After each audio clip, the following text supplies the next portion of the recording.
Okay. The sports hit list, ladies and gentlemen, by the fans, for the fans. We apologize for the difficulties. We know how the internet works sometimes, so we apologize for that. Thank you to the Worldwide Sports Radio Network for giving us the platform to speak our minds. Today, I wanted to kick off the show with Jay Lex. You know him for doing our fitness workout videos. Jay Lex, how you doing, my brother? I'm good, and how are you guys doing? We're hanging in there. We need to come up with a nickname for you. You know the sports hit list works with nicknames, so you need a nickname for Jay Lex. I don't know what it is. Yeah, we'll have to figure something out. And we have, for the very first time on our live edition, the African Miss Cleo, Mr. Paul Akizi. Paul, how you doing, bro? You have the car. You're in the car. That's your vintage move. In the car, yes. Right? Yes. Where's the shower cap? Everybody. I want to wish Jay Lex luck today. Where's the shower cap? Where's the shower cap? I can't wear it anymore. You know what I'm saying? I got to grow out the fro. All right. So the other day, Jay Lex posted a video talking about the Redskins. The Washington Redskins are changing their name, and his take was pretty controversial. So he pretty much mentioned a lot of other different sports teams that may be up for name changes, and we've seen a lot of other sports teams with the Native American heritage names kind of up in question, such as the Braves, the Indians, the Blackhawks, the Chiefs. And also a lot of college sports teams. And Jay Lex also even mentioned possibly the Yankees, and just saying how, all it takes is one person to complain. Jay Lex, what are your thoughts, and just elaborating on your video and your take? Yeah, so I want to be very clear. I'm not arguing that the Redskins name should not be changed. It's clearly offensive to people of the Native American community. I have no issues with the name change itself. But what I am saying is we live in a politically correct time. And in that time, anybody can find just about anything offensive. We were talking about, I heard things come up about the Seahawks. Carmelo Anthony says that the Golden State Warriors should change their name, the name Warriors. I didn't know that was offensive. The Indians, the Chiefs, the Braves, these are not names, as far as I know, that are offensive or derogatory towards Native American people. But now, and we're not just talking about professional or even college, we're talking about high school and elementary schools who have these names. They're not meant to be derogatory. And now all those names are going to have to be changed because people want to, for some odd reason, change the way history went. History was ugly. What happened to the Native Americans was terrible, but you can't change and rewrite history because it's deemed either derogatory or offensive. I mean, in the case of the Redskins, leave them aside, but all these other names, what other names can you use out there that aren't going to be derogatory or have some kind of racial influence to them or anything along those lines? That's all that I was really saying as it pertained to the Redskins, quote unquote, controversy, or what I said. So Jay Lex's video can be found on our Facebook page. Paul Akizi was the first to comment on it, and he completely disagreed. And he said, Carl, he tagged all the admins in the Sports Hit List group. Special shout out to the Sports Hit List group for keeping our daily content. And Paul said to us, what are you guys doing giving him airtime? What is this? So Paul disagreed. Paul, what is your opinion on Jay Lex's opinion? For one thing, I noticed something with Jay Lex on Monday. If you read through what happened on Monday between all of us and him and Marcus, his comment was, when will this end? Meaning to what it implies when you say something like that, when in terms of the Redskins announcing the name change, is that you don't find the name that offensive, and you don't deem other Native American team names as offensive. So I just wanted to break down a little bit, a little history. And Carl, you know what I say about history, but I'm gonna break down a little history of why it's offensive. Okay, for one, if we go back to the 1800s, not talking about the wars and everything. If we go back to the 1800s, you see what happened with the original Black Hawk. When he tried to fight for his land back in Illinois, he was arrested and brought to President Andrew Johnson. And what happened was Andrew Johnson let him go, but Andrew Johnson kind of paraded him around Maryland, kind of showing him why it's impossible for his people to fight for their land back because of how advanced America was at that time. So while he was parading him, people were, gathering around in crowds, applauding, kind of looking at him like a character or caricature. Yeah, you understand what I'm saying? So in that time, in the 1800s, we see a lot of white Americans take the names of Native Americans and kind of culturally appropriate some of their culture while dismissing them as a people. We have to remember at this time, this is when the Trail of Tears happened. And this is also around the time when kicking them out of their lands in the southeast of America, they gave them blankets with chicken pox. They kind of dismissed them and kicked them out of their original land.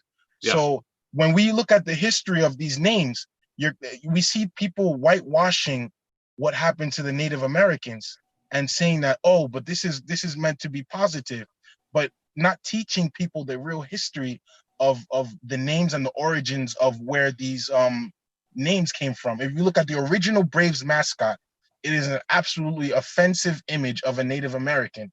That is absolutely not how a Native American looks like. And you look at the Cleveland Indians. Indians are from India. And the red that's the mascot comes from scalping Native American heads and then their skin, being painted red. That's where the mascot coloring comes from. So we have to understand that if we do not teach the historical aspect of a lot of these mascots, we will not know that they're offensive to Native Americans. They polled a lot of our Native Americans, and majority of them said that they find all of these names offensive.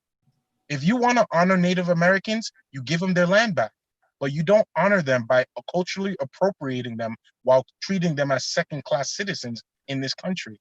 Well, you know what, Paul? I think both of you guys make compelling points, and it sounds like you guys are agreeing that name changes are going to be relevant in the next decade. So, are we both agreeing on the same thing? Because Paul is basically taking the historical context, and Jay Lex, you're basically saying a lot of these team names could be up for change. So, you guys are basically agreeing with each other, no?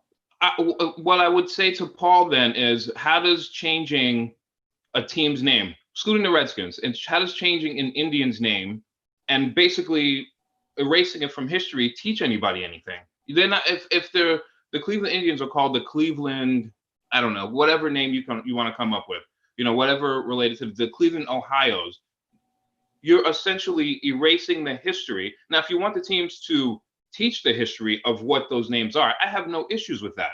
But how many team names are you going to change because of something that happened? And it's terrible what happened, but it also didn't happen yesterday. It happened 200 plus years ago. And now you're going to change a bunch of names, whether it's high school, whether it's college, whether it's a professional team, and you're basically going to erase a piece of history because nobody's going to talk about it once they change the name. Once the Redskins thing is done, it'll be talked about for a little bit, and then it's going to go into the back, and nobody's going to know the history. So that's why I say, in the case of the Redskins, you can change the name if you want to. But Braves, even though many moons ago it was an offensive, there was an offensive mascot towards it. There was an offensive imagery, I should say. Excuse me. How do you teach the history if people don't know what the name is? Like, you can't have it both ways. It can't be, oh, we want to teach the history, but we also want to erase it at the same time. It can't work. Hey, Jay Lex, just want to quick you out. Greg said that your points are doo-doo.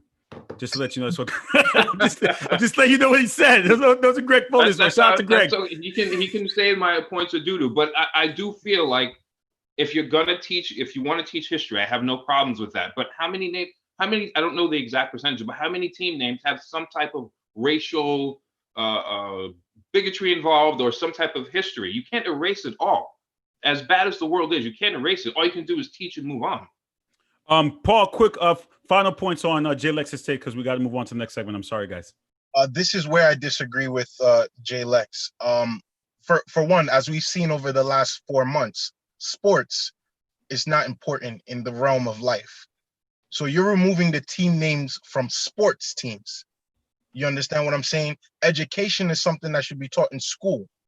If we go through textbooks, for example, McGraw-Hill, you only have 2 paragraphs teaching about Native Americans or 2 paragraphs teaching about the wars between Native Americans and American settlers when these wars have happened for centuries. So we need to stop this thing of thinking that sports is the end all be all. No, if you remove the Native American team names from sports teams, it doesn't negate the fact that Native Americans, a third of Native Americans are still going to bed hungry. You understand what I'm saying? So sports, that's it. It's just sports. You're removing the team names for one, removing the negative stereotypes that can be taught. It's so cringeworthy when I'm watching people doing oh, that to me is so cringeworthy and offensive. I just cringe every time I watch a Florida State game or when I watch an Atlanta Brave game and the announcer is playing the piano thing and I see people doing this. You just brought up Florida State. The Native Americans who are in the Tallahassee area actually work with Florida State and allow them to do that. So it's there. Do you understand what I'm saying? Like they're okay gentlemen, I'm so sorry to cut you guys off. We're gonna have to continue the conversation next week, and maybe we'll do a separate segment that we could upload later on because we got to move on to the other segment. But thank you both for joining me here on the Sports Hit List by the fans for the fans. Please make sure you guys share. We have the press conference is up next. So the press conference between Ray Jarvis and I is up next right now. So please make sure you guys tune into that. Team Carl. Oh, yes. Let's go. Thank you, my man. Thank you, my brother. We got two people, Team Carl. IET in the house. J Lex, I see you, man. Thank you so much. I see you, man. Yeah, you know I got you, homie. You guys take care. All right, man. Take care. Sports Hit List by the fans for the fans. So let's bring in JJ Louis, who is our moderator, and we have Ray Jarvis is also in the building as well. Let's see as they come in. What's up, y'all? Oh my gosh. Here we go. Jay, these guys are just leaving the chat. All right. Later, man. Later. Oh man. And here we go, ladies and gentlemen. So we have the special press conference. I think if I show my background, you kind of see what's behind me and you know what it is already. So we know it's about the champions. And JJ Louis, you're moderating. Go right ahead, please, sir. Do us a favor. Let us know what's going on. So as we all know, next week, we're going to have the showdown of the century. We got two media men going head to head. We got my boy, Pretty Ricky, AKA Ray Jarvis versus the opposing one. And, you know, I do want to open the floor and ask this conversation because like there's been debates going on about like DX versus NWO. And there's a lot of people going to WCW, if you know what I'm saying, Carl. But for Ray, you do know how it ends. So how are you going to right the ship next week and keep the NWO intact? I'm just going to keep doing what I've been doing for the past 3 weeks, and that's embarrassing Carl on his platform. You know, just making him look bad. Like everyone sees it, the people have chosen. I don't have to do anything but what I've already been doing, exposing the fraudulence, exposing the wishes of being a professional wrestler, and then I'll expose the Bozo Celtics a week from today. You know, and it's crazy to think about because like y'all been going back and forth like within hours of each other, like not even days. We going hours upon hours upon. You know what I find really, really funny? The fact that Ray wants to sit here and say, I am living my wrestling dream, but he started it with the NWO. So who's really living a dream? Yeah, to me, I'm not. But you chose the narrative, though. You chose the NWO. So how did you expect me to reply? I don't understand how that works. False. How is that false? Your first video was about the NWO. Don't start the emotional nonsense a few seconds in. Relax. I'm not starting the most nonsense. I'm giving facts. Raising your octaves. Take it easy, champ. You know. I use some music, I use an aesthetic, and unlike Carl, once I realized the people reacted to it, I gave the people what they wanted. And when Carl decided to start giving history lessons about things unrelated to basketball, what did I do once again? I gave the people what they wanted and got it back on track. You know, that's what I do. I provide the people their needs while Carl yells and screams. I don't yell and scream. I give facts, and people you already for emotion. I gave the facts. You basically claim that I'm living a wrestling dream, but you're doing the same exact thing. You're out here recruiting people to your What are you talking about? I didn't give you a wrestling history lesson. I spoke about the Celtics. Okay, that's fine. Talk about the Celtics. I can talk about basketball. I've been talking about basketball for the last 15 years. So what you was telling us about DX and NWO for a week ago with that bozo, the promo. No one cares about that. We care about the Celtics. Stay on focus. What about? I am on focus. I know what I'm doing. I'm very much on focus. I know what the question is, and you try to change the narrative. And then the other thing I don't like is the 38-second promo about the history of pro wrestling factions when it's about basketball. Why? No one asked you for that. But you clearly threw out the NWO though, so that's just irrelevant. So that's completely irrelevant. So then why didn't you use a basketball attack? Why didn't you use a basketball attack? You see what I'm saying? He's changing the narrative, JJ. He attacks with the NWO promo, but then now he wants to change it back and say it's about basketball. Wrestling. I will debate. What is it really about? I will I'm say, confused. Ask yourself that. You're the one who cut the promo, silly. You cut the first one. You cut the first one. What are you talking about? What was I talking about, Carl? Oh my goodness! You cut the first one, my guy. You want to stick to basketball? They're not overrated. They're not overrated. You want to stick to basketball? You gotta hold back to basketball. JJ, get your man. JJ, get your man and moderate this. Listen. You gotta hold that till next week. Now you gotta loosen the reins. I ain't giving you nothing. I'm just trying to understand why he talking about wrestling and then ask me what am I talking about? I talked about basketball with some wrestling music in the background. You talking about wrestling? Talk about basketball. We know what it is. They're not overrated. I know how it ends. What are you talking about? Why you wear a wrestling t-shirt today, huh? Say it again. Why you wear one of your wrestling t-shirts today? Why? Because you feel bad now, Shelton? No, because I want to save it for next week. I'm not Shelton Benjamin. Get out of here. What are you, Apollo Crews? Stop it. Cut the nonsense. Cut the nonsense. Look, you see. Look, listen. I don't even know what shirt to wear. I'm gonna let him talk. I'm gonna let him talk because he's not letting me talk. I'm gonna let him talk because he's not letting me talk. Why would you wear MTV t-shirt with everything happening with Nick Cannon today? Well, come on, media man. I'm not gonna let him talk. Media man, you don't even know what's going on. Are you gonna let me talk or not? Yeah, talk nonsense. See, look, listen. You see what I'm talking about? First, he changes the narrative to pro wrestling. Then he says it's basketball. Now he's changing it to music. Now he's changing it to music. So which lane are you going to choose? You tell me. A 38-second promo about wrestling for basketball. So you tell me which lane you're going to choose. You tell me which lane you're going to choose. I didn't do that. You did. You tell me which lane you're going to choose, my guy. You tell me which lane you're going to choose. You pick because again, you're starting the narrative. He's starting the narrative. First, it's about. Anyway, Gene Luis. Yeah, you're the moderator. I even in the video. Yeah. I put a clip of Carl playing basketball. It's always been about basketball. It never changed. There was a certain level of consistency that you kept. As a matter of fact, I will say this. Consistency. I will say this. I've been consistent in what I've been saying all along. In Carl's defense, you did fire the first shot. No. With the WWE influence, you did fire the first shot, but that did. It is. But he's trying to change it now and say that I'm not the one saying anything. It's all fair. It's all fair in love and war because of the fact of the matter is next week we already know what's going down. We got Celtics, but we ain't even got to get into the the nitty gritty of the situation because we all know about the whole thing. Now, Ray, I will say this much: I'm a Zoe. I already know the fix is in. I gotta put it out there. But in the same token, the fix isn't in. And you know what? Ray had a stipulation and he thinks he's cute with the little stipulation. Meanwhile, half the group has already made their decision because what? They don't like the Celtics. So you really believe it's the truth. It's the truth. You're looking at a group that's in New York. What do you expect? Are you dumb? Are you dumb, stupid, or slow? Pick one. So what that Are means, you dumb? Are you dumb? You're not gonna accept the stipulation? Is that what you're saying? There's a little bit of skewingness with the stipulation here. We have to draw the lines. What are we talking about? More votes? No, more votes or what? Because people already don't. JJ, listen. People already don't like the Celtics as it is in the group. So he's saying based off the group. Those are the facts. I'm telling you the facts, and you know it. You know the facts. It's the truth. I'm not copping no plea. I'm giving you the facts. You just don't want to accept the facts. It is what it is. Next week we're gonna have questions for the both of you. We're gonna have set the table for the both of you. Not just Ray, not just you, both of y'all. Y'all both gonna have to step up to the plate. And if you are the media man, you can sway certain opinions. This has happened before. There's a reason why Skip Bayless is still on TV now.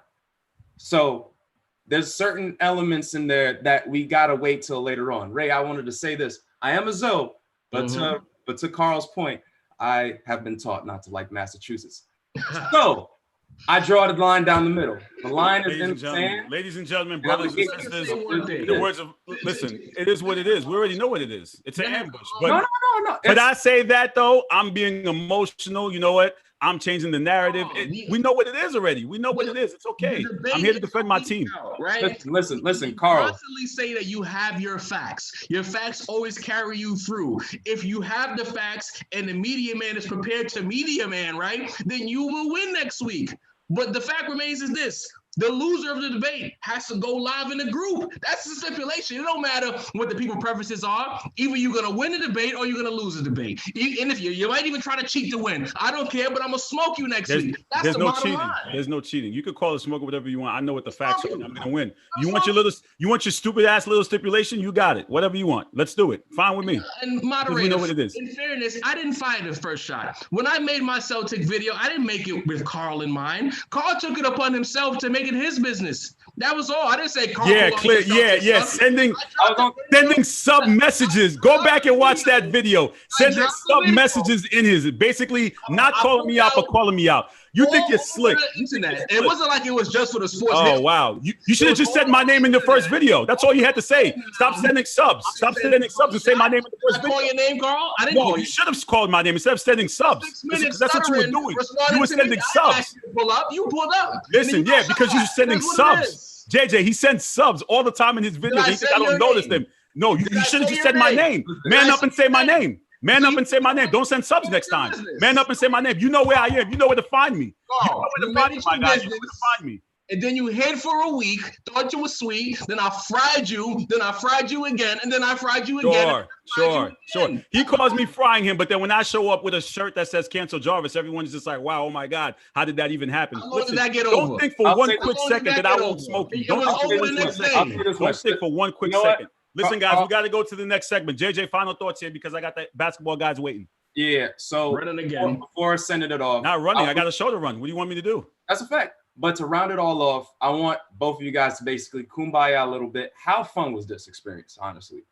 There's no kumbaya. What is there to kumbaya? He's spanking Carl for a month straight, showing him how to properly beat a man. You can never show me how to properly meet a man. We have fans who are upset. We have fans who are upset at watching Celtic players on TV. That's his real problem. So we'll get to that next week. Not at all. Those are the facts. Those are the facts. People are upset. It's okay because I have a shitload of hands. It's all right. Get ready to go live when you lose. That's it. JJ, I'll see you next week. Ray, I'll see you next week. It's on, man. Take it easy, guys. The sports hit list by the fans and for the fans. That was the initial press conference for next week's battle. Now let's bring in my NBA contributors. Gentlemen, I don't know if you just saw that, if you just watched that press conference or you were tuning into that, but that was just a little preview to what's going on. I see Coach laughing over there. Coach, what's going on, man? Oh, man. Listen, big shout out. I want to start off by saying big shout out to TBT for a successful tournament. They ran a bubble out there in Ohio. They showed how you could get some sports done, keep everybody safe. It was great to watch some guys. I think it brought a lot of joy to the country. And big shout out to you and Ray for that promo, man. I was legitimately laughing at you guys, with you guys, not at you, with you guys. Brandon, how you doing, man? How's everything going? What up? Thanks for having me. And we have Andres, Mr. Numbers. Andres, how you doing, bro?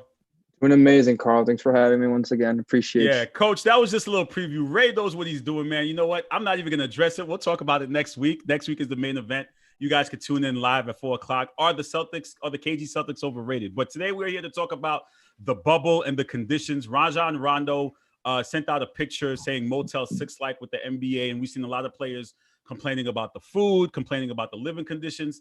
I'm going to start off with Coach. Coach, now, I've had experiences of staying at a hotel, traveling with you with the St. Francis College team, and I had no room to complain with the conditions that they gave us. And I know that was about 12 years ago, but do the players have a right to complain about what they're staying in or not? I mean, everybody has a right to complain. Like, it's your right to talk about the situation as you see fit. Are you tone deaf? Yes. Was Rajon Rondo tone deaf? Yes, he was. If you can see like players like LeBron James, players like Chris Paul, Carmelo Anthony, these are some guys who've been in the NBA for a very long time. I haven't seen any complaints about the situation coming from them on social media. And I would hope that players like J.R. Smith be appreciative, because 3 weeks ago, and J.R. Smith is someone that I actually think is a cool person. I know his brother, Chris, he's a good guy. 3 weeks ago, he didn't have an NBA job. Now he has an opportunity to compete for a national championship with the NBA, with the Lakers. And I think he should be appreciative of the situation. Mr. Numbers, what do you think of this, of the complaints? Like Coach said, I think players have the right to complain. Should they complain? No. I mean, there's a roof over their head. They're getting food. There's like air conditioning. They're getting the right to practice. They're getting to see their teammates. They're getting to bond. They're getting to see their coaches, fitness trainers. So there's a roof over their head. I don't think they have the right to complain, given that there's other people's in worse situations and they would kill to be at the bubble or kill to be in the position that they're in. Also, there's players from like non-playoff teams that'd be like, if he's complaining, then why am I not there instead of him?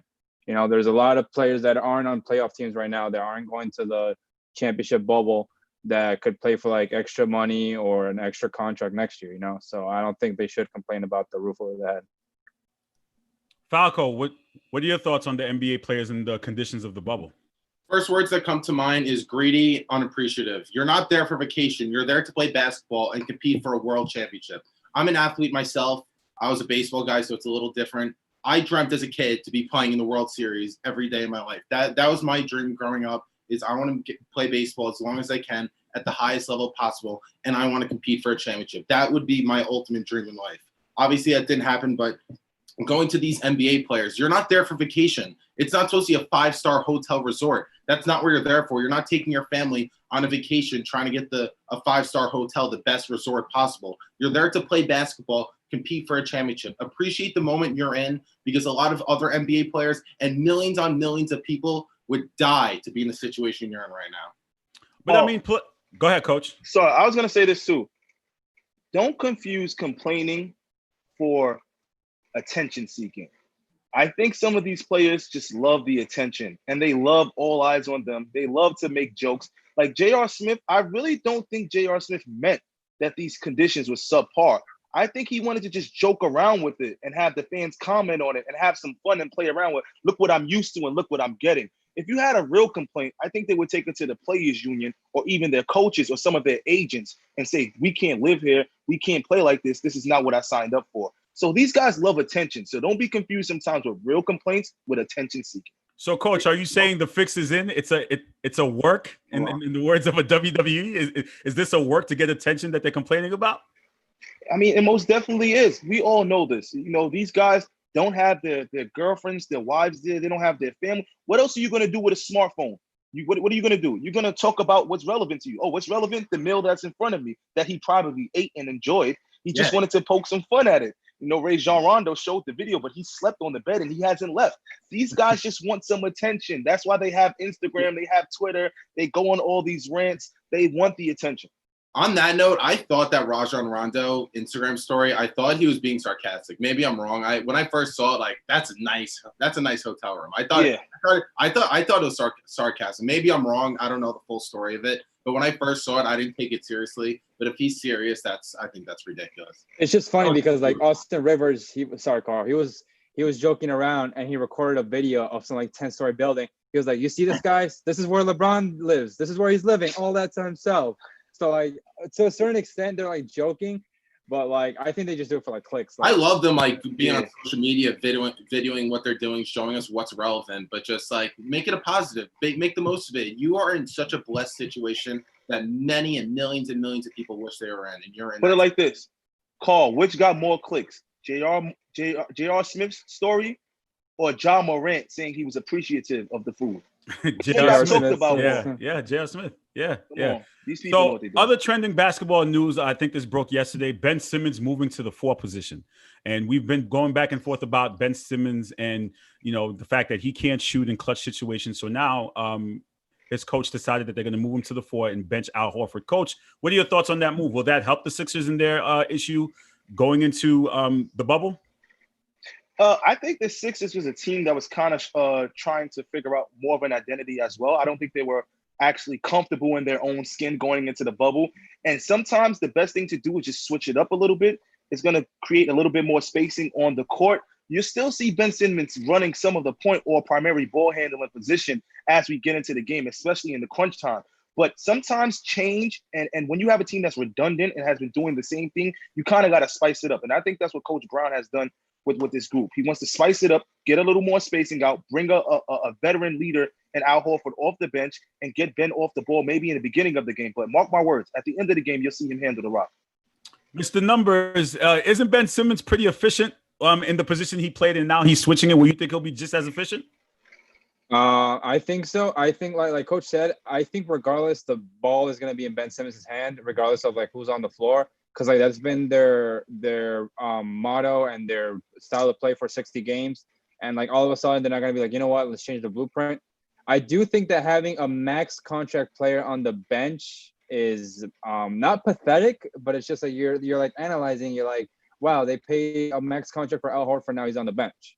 You know, short term it may seem like it's a bad thing, but you know, like Coach said, change is good. You know, if some things aren't clicking, they're going to switch it up a bit. You know, we see it in the NBA Finals. We see it in playoffs. You know, coaches don't necessarily They respond to like what's been working for them all year. They adjust to a situation that they're in.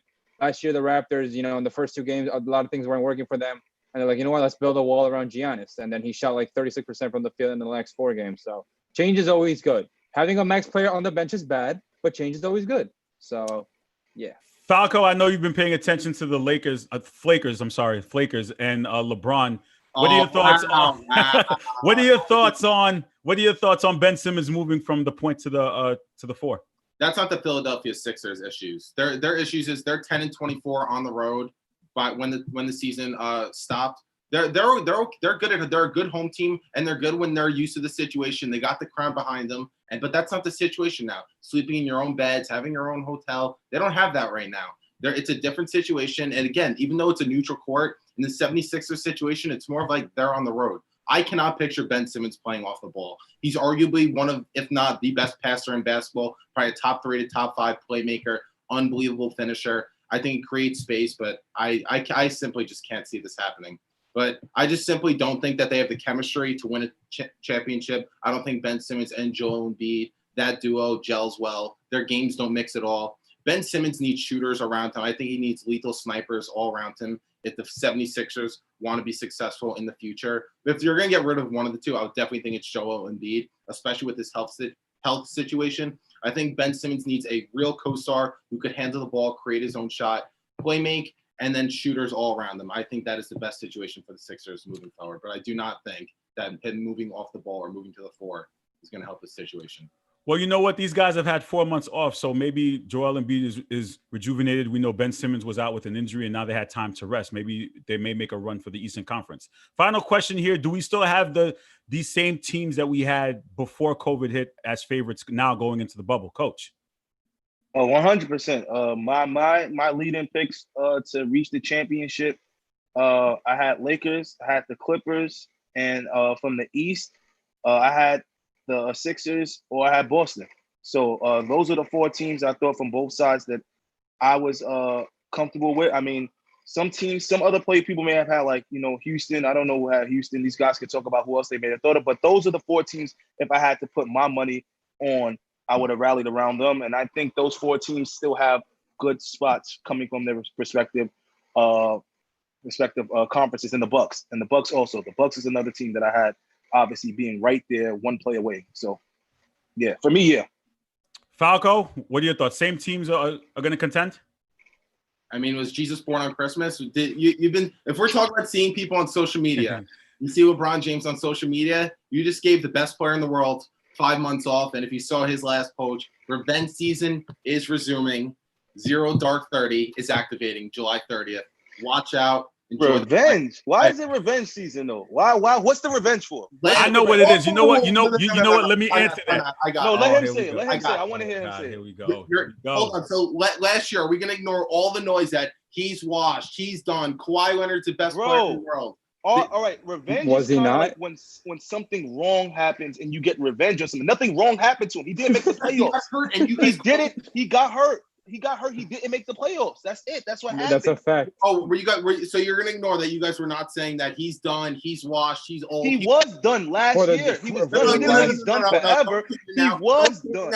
No. Don't change it now. Don't change it. That's what I said. Listen, I'm gonna say what I said. A lot of people did say he was done. They probably thought he was done forever. But a lot of us said he was washed last season. Penny Smith said he was unathletic. He said didn't have it anymore. I thought his best days were behind him. And then he's second in the MVP. You know what? Listen, you know what, Falco? I tell you this all the time. You place so much emphasis on what people say on social media and all these other stuff. Like you place a lot of it and a lot of that energy. Again, people are going to say stuff just to what Mike Miller, chatty patty. That's what Mike likes to call it, So, yes, people did say LeBron was washed. To get reactions, yeah, they did. Don't say people. Say me too. Say me too. Don't be slick. Say me too.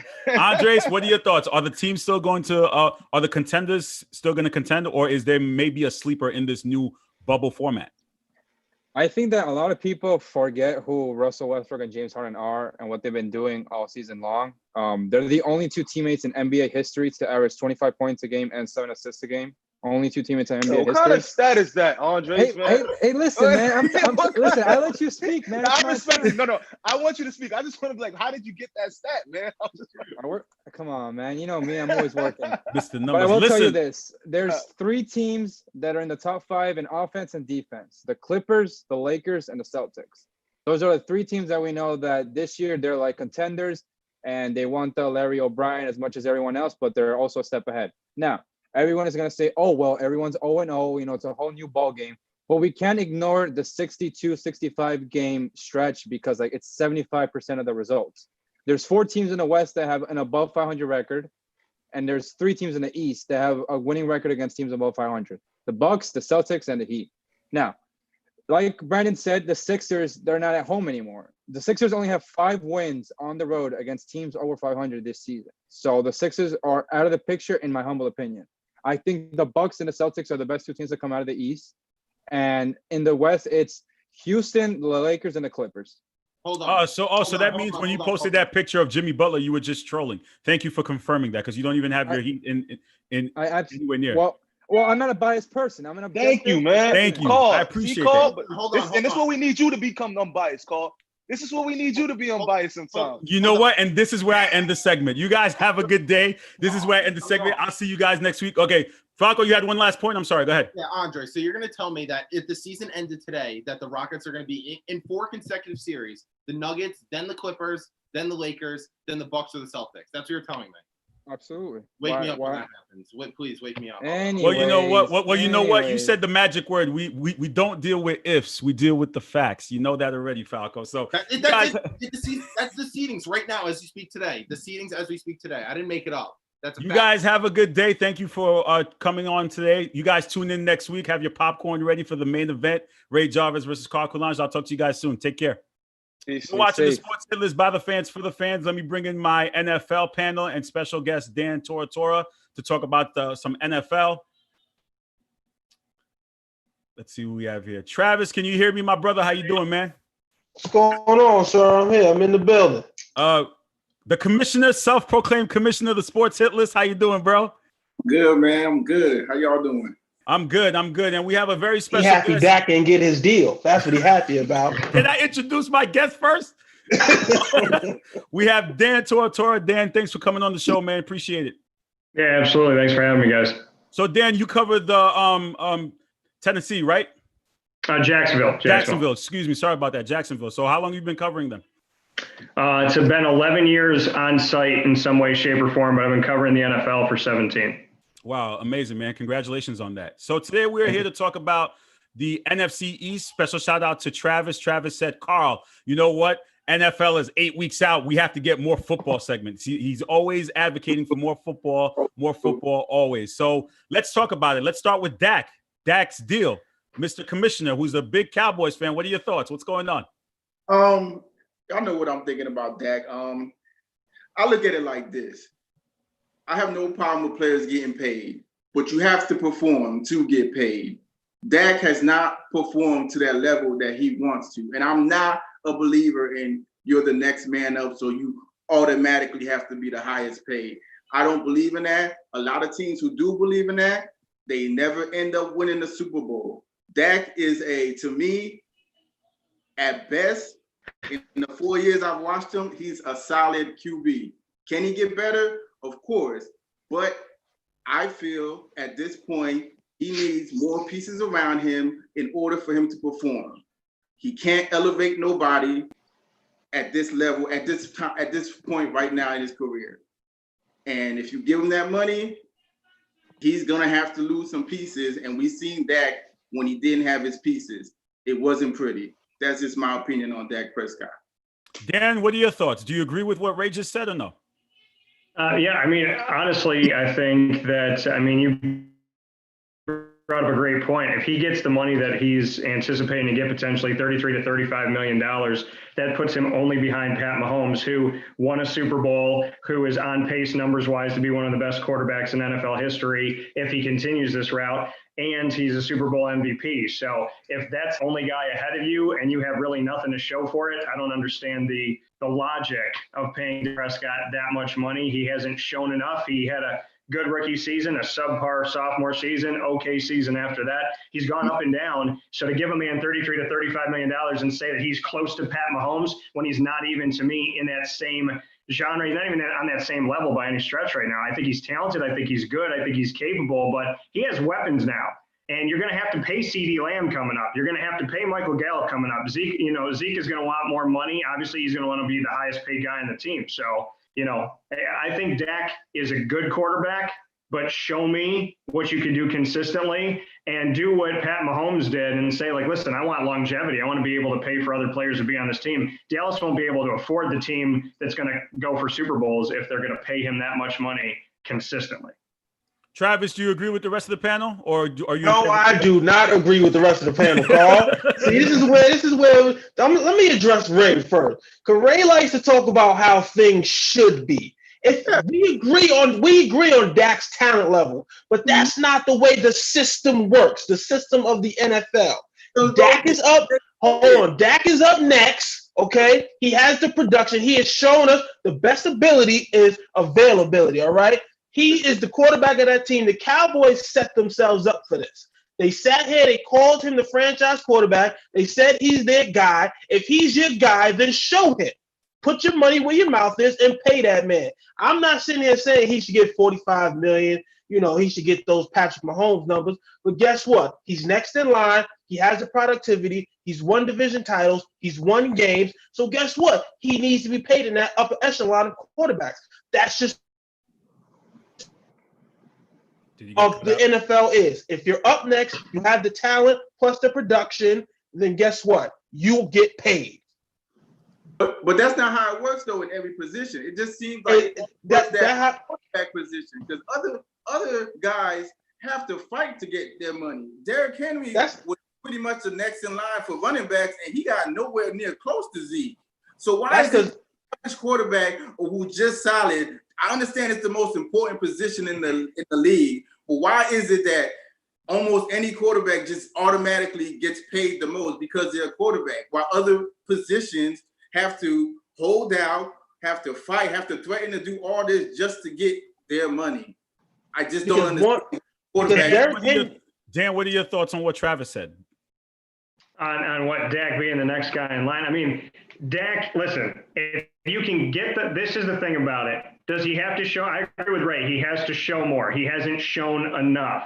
Is he the next guy in line? Yeah, he's the next guy to try and go out and get paid. But it's a different story if we're talking about a Dallas Cowboys team that is leading the division consistently, that's not just barely making the playoffs, that is commanding that division. And then when they go forward, has an opportunity at the Super Bowl and to vie for championships. If we're talking about that type of Dak Prescott, then yeah, you have to pay him and you have to take care of him. But right now, if I'm Zeke, and to Ray's point, Derrick Henry, why does he have to fight? Why does he have to hold out? Why does he have to go through all of that? If Zeke is in that position where he sees the money that Dak's about to make, then Zeke's going to turn around and say, okay, you know what?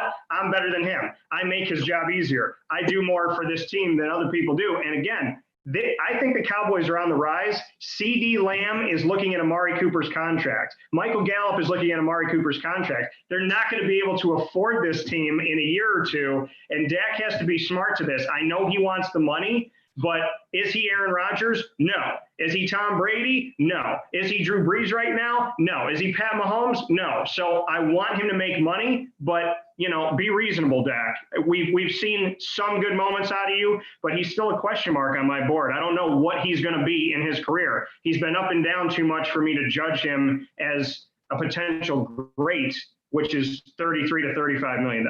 A year. Speaking of the NFC East, Travis, you have one last point because I got to move. Yeah, let me address that real fast. 2 points. One, Derrick Henry. We all know what Derrick Henry's limitations is. He's a 2-down back. He's not on the field on third down. And then to Dan's second point about how Dak, we don't know how you're going to give him all this money because he didn't win all these playoff games. How many playoff games Tony Romo won? Tony Romo was better than Dak. It doesn't matter. Did he win? Did he win playoff games? Did he take the Cowboys to the promised land? No, he did not. So therefore, hey, my man, Dak. Well, go ahead. We can move on if you want. That's all I got on it. That's all I got on that. Okay, guys. So we are here to evaluate the NFC East, not just the Cowboys. The The Eagles won the division last year. Do we see them coming back and winning the division again? So, or could there be another team to take over in the NFC East? Dan? Honestly, I think what the Eagles have to really think about here is who is that backup going to be? And I think they tried to address that in the draft because Carson Wentz, to me, is a quarterback that, he's another guy who's making $30 million a year and he can be pushing for more as time goes by if he shows that consistency. But Philadelphia has been winning, but they had Nick Foles. They had that backup. They always had somebody to get the team to the rest of the season because Carson Wentz couldn't get through the entire season. I'm concerned about that. I'm concerned about their wide receivers right now, and their running back situation has kind of been a carousel. So, do I think Philadelphia can win the division? I think the Cowboys are on the rise, and they're going to give them the biggest fight for it. I think the Giants have talent, but I'm still worried about their wide receivers, and the Redskins are kind of a train wreck right now. So if I had to put my feet to the fire, I'd pick Philadelphia. I'd say it was close with them in Dallas, but I want to see Carson Wentz get through an entire season and be a leader through all the games, then into the playoffs, and wherever he could take them from there, because I want to make sure longevity is something he can bring to that team in his career. And unfortunately, he hasn't been able to do that, which is tough because he is a very, very talented player. Ray, what are your thoughts? Do you think the Eagles have it, or do the Giants have a chance? Is it open-ended, or are we just not going to mention them at all? Let's talk. It's just a two-team race in that division. It's the Eagles and the Cowboys. And I told everybody I picked the Eagles were going to win it last year because they got the better coach and they got the better quarterback. And I was right. And I'm a Cowboy fan, and I said that. And I still believe that. They still have the best coach, and they still have the better quarterback. The thing with the Cowboys that's probably hurting them is this corona. Not many people are out there practicing whatever Mike McCarthy's running, especially with the Dak situation. So at the moment, I'm still leaning towards the Eagles winning the division and being the first team to repeat in that division since like 2004 or something like that. Travis, what are your thoughts on the division as a whole? Did we lose him? Travis? He was just He froze. He froze. He froze, right? Yeah. I think he's coming back in. Hold on. Coming back in. All right. Travis, can you hear me? Yes, sir. I'm back. So what are your thoughts on the division? Well, first, let's start off with the Eagles real fast. First things first, Carson Wentz. There's no more excuses, all right? I'm not here for it no more. We had the MVP caliber second year that ended with the injury. Then the third year, we was coming off the injury. Now, last year, we didn't have no weapons. Everybody got injured. But guess what? Everybody's back. The toolkit is loaded. Running back is a little suspect back there. But a low-key pickup that I did like of this was Marquise Goodwin at the wide receiver position. Match him up with Deshaun Jackson, whatever Alshon Jeffrey still has left in the tank. You still got Zach Ertz and the other tight end, Dallas Goedert, whatever his name is. Sorry. But I think that's a loaded wide receiver core right there. That defense, they upgraded the secondary just a little bit to get a little better. That D-line is still always one of the tops in the league. So I still think the Eagles win that division. Moving on to the Giants, they got the special teams coach, Joe Judge, I believe his name is. I remember when he first got hired, I put a video about that, how I enjoyed that hire. I like the hiring of special team coaches because they don't have one specific background. They're not an offensive guy. They're not a defensive guy. They're able to manage the team and put people in positions. They're flexible with their position, with the type of systems that they run. So hopefully he'll bring some of that to the team. Saquon Barkley. It's year number 3. Are you the guy? I know, Ray. I know you hate that word that he's got with that transcendent talent.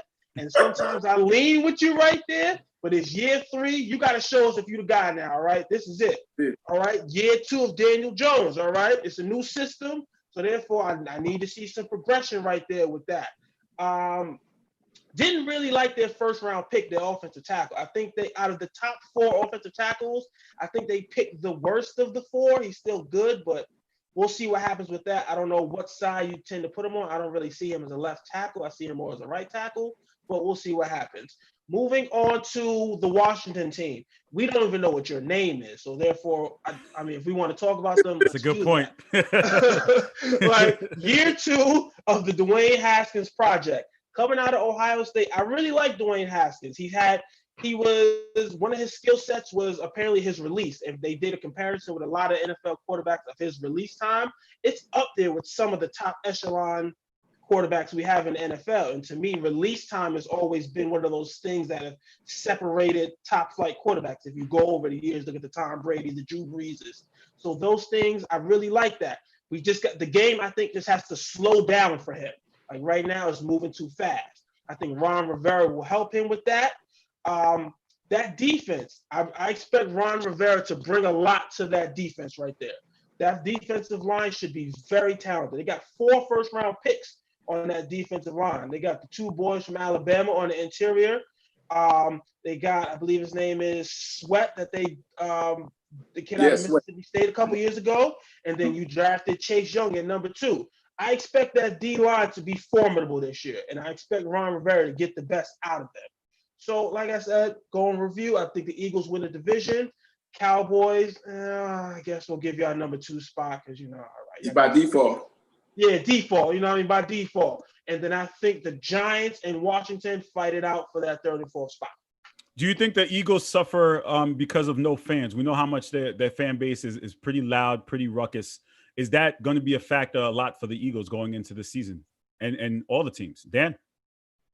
Well, I think that Philadelphia is, quite frankly, the city of brotherly hate. So, if you don't have that fan base out there, it's going to cause some change. And I definitely, knowing that the Phillies and the Eagles aren't going to play in front of fans, the positive is that they didn't say that they're not going to play. They just said, we don't think we can do it with the fans. And I think that definitely affects some of these cities. I think it affects anybody. But we all know Philadelphia. You take fans out of places like Philadelphia and New York City and the Detroits, and there are just these awesome, amazing, vibrant, hateful in Philadelphia fan bases. And what are you going to do without that? And what's that going to feel like? And what's the crowd volume going to be? Because they want to pump in cheers and this fake simulation and whatnot. How are you going to pump in people in Philadelphia throwing batteries at people? So, it's going to be a different world. And they did that with John Rocker. And those days were crazy. But honestly, I think it's going to be strange.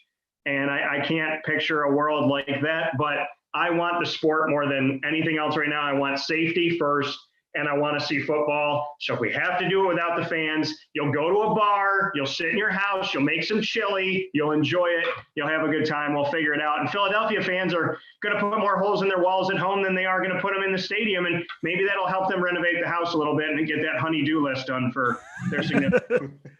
Ray, what is it going to take for America's team to be America's team again? Man, honestly, I really don't know. And this is why, I gave up with the Nobody knows. Time ago. That's why I'm so real and honest. When everybody was telling me last year this was a Super Bowl team, I told everybody no, it wasn't. But everybody looked at me like I was crazy. And what happened? 8-8. Trust me, I done been this role plenty of time with this team. That's why I rarely have any expectation. All I will say is it's a good roster. Jerry Jones, Stephen Jones, they have done very well on the draft. I will give them that. And that's probably why they're in a situation that they are in now with having to pay all these players. So I will give them that. But expectations, my expectations are low. And if anything goes up above that, I'm good. That's just me. I can't tell you what they need to do. I don't know. I'm just gonna be a fan. Travis, could a team from the NFC East make it to the Super Bowl? I know it's a crazy statement, but is it possible? I think the Eagles can. I think they have the capability. Like I said, that toolbox is loaded right there. The loss of Brandon Brooks on that offensive line was a big loss right there. And they're gonna be breaking in a new left tackle and the first round pick from a few years ago. I believe his name is Andre Dillard.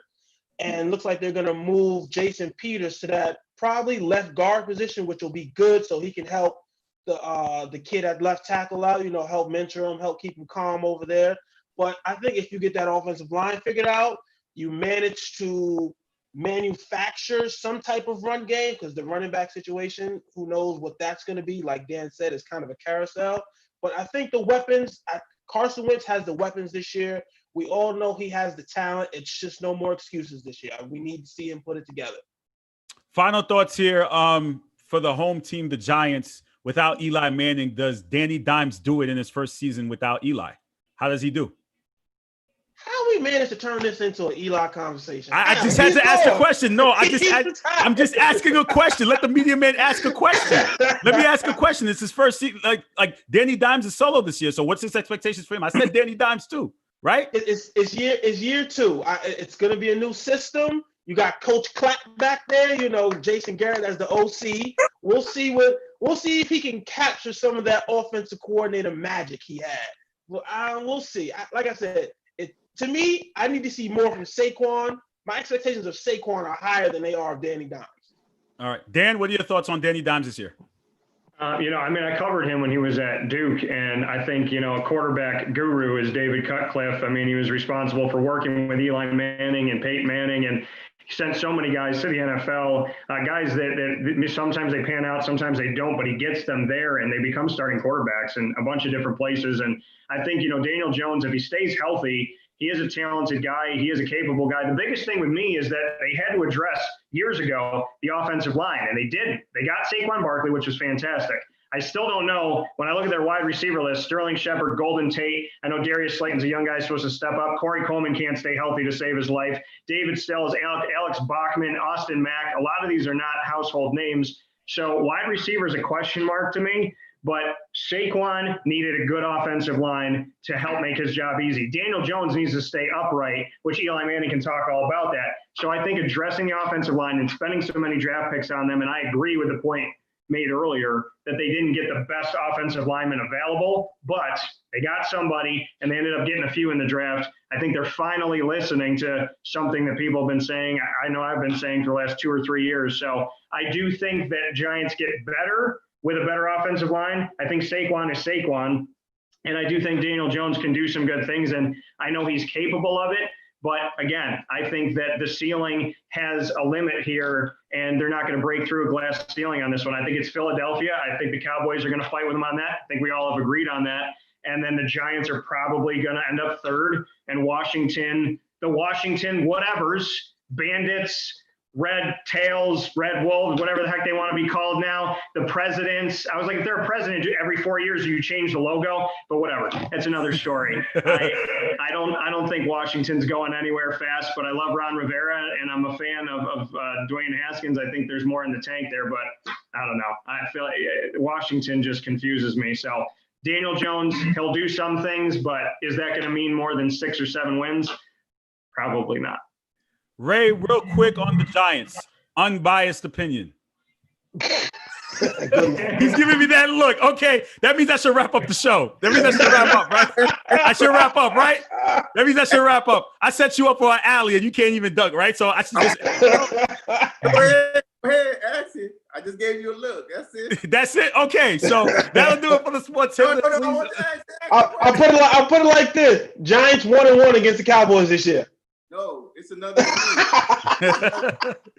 Dan, thank you so much for joining us here on the show. Can you please give everybody your show information so they can check it out? Yeah, Wake Up Call with Dan Tortora is live Monday through Friday, 9 to 11 a.m. Eastern time. You can listen to internet streaming radio worldwide, mixlr.com/Wake Up Call DT. And you can go on to Facebook Live and watch us, facebook.com/live now DT. And of course, look up Wake Up Call on Facebook at Wake Up Call DT, Twitter at Call DT, and Instagram at Wake Up Call_DT. We'll definitely bring you back when we're talking about Jacksonville, and we'd love to have you back again for another football segment, man. Thank you so much. It was great. Thank you. Gentlemen, you guys made this fun. This was awesome. I can tell there's some fire between Travis and Ray, which I like. So there's a lot of fire, and I'm sure if you watch our content, there's a lot of fire in the sports list, whether it's football, pro wrestling, basketball, baseball. There's so much fire among us, and it's just unbelievable and good stuff to watch. Travis, thank you for joining me. Carl, so thank you for that. Appreciate it. No problem, man. Thank you. Appreciate it. Guys, thank you for joining me. Tomorrow, we're going to be doing the Mount Rushmore series for the NFL. Please make sure you stay tuned to that. We're doing the wide receiver position. We have 3 more left. We have the wide receiver, coaches, and quarterback. I know people will be looking forward to that. Please make sure you like, share, comment, subscribe. Also, check out other shows on the Worldwide Sports Radio Network. We have a bunch of shows. Please log on to their website and look out for their content. Thank you for watching. Everyone have a good week.